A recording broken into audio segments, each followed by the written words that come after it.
The lecture hall buzzed with nervous energy as Professor Kethvar's tentacles adjusted the holographic display. 23 species were represented in the amphitheater, each student eager to understand the most controversial decree in galactic history, the human war ban of 2387. Today we examine why humans remain the only species prohibited from participating in sanctioned galactic conflicts, Professor Kethvar announced, his voice echoing through universal translators. Who can tell me the official reason? A young Xerillian raised 3 of her arms. Resource protection, Professor. The Galactic Council claims humans are too valuable to risk in warfare. Partially correct, the professor replied, his scales shifting to amber, a sign of mild approval. But that's merely the public explanation. The truth is far more unsettling. The display shifted to show archived footage from the Centauri border conflict of 2351, humanity's first and last sanctioned galactic war. Most students had seen the sanitized versions in their basic history courses, but these files carried the restricted classification seal. Observe, Professor Kethvar continued. The human contingent, led by Commander Sarah Mitchell, was assigned a simple peacekeeping mission. Standard protocol. Establish defensive positions, protect civilian evacuations, minimal engagement. The hologram showed human soldiers setting up barriers and guiding alien refugees to safety. Everything appeared routine until the hegemony forces launched their surprise attack. What happened next defied every military doctrine taught in the galaxy. Instead of following retreat protocols, the humans did something unprecedented. When they saw hegemony forces targeting fleeing civilians, they abandoned their defensive positions entirely. Not to flee, but to charge. Notice their formation. The professor highlighted tactical movements. No species attacks uphill against superior numbers. It's tactical suicide. Yet the humans had done exactly that. Commander Mitchell's voice crackled through the archived communications. All units, we're not letting them reach those transports. Mitchell out. The students watched in stunned silence as 200 human soldiers charged up a fortified ridge against 2,000 hegemony warriors.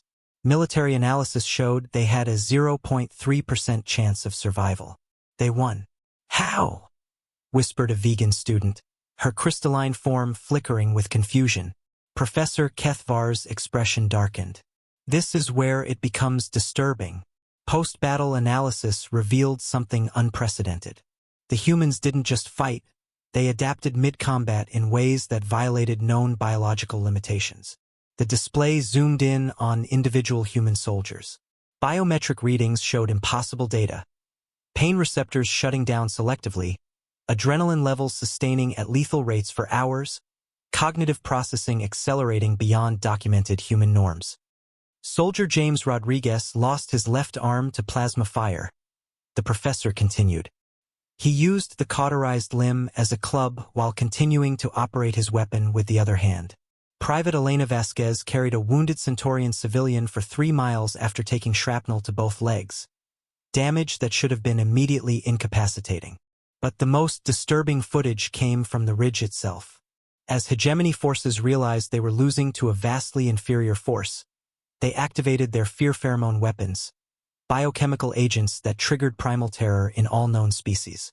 The humans' response violated every xenobiological principle. They got angrier.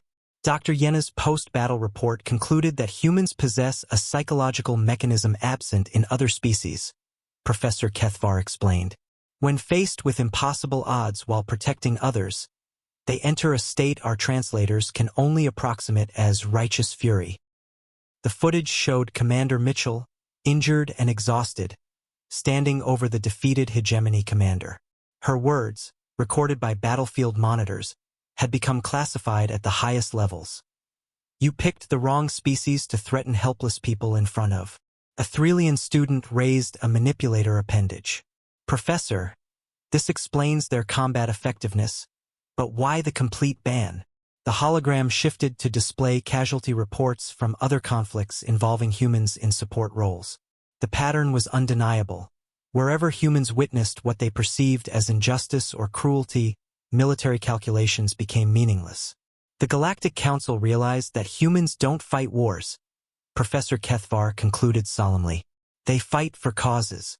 And when they believe their cause is just, they become tactically unpredictable, strategically reckless, and utterly unstoppable. The lecture hall fell silent as students processed this information. The official reason for the human war ban is resource protection, the professor said, his tentacles dimming the display. The real reason is that humans make war personal. And personal wars don't end until one side is completely defeated, a concept that terrifies every military strategist in the galaxy. As students filed out, discussing the implications in hushed tones, none noticed the small human exchange student sitting quietly in the back row, taking careful notes.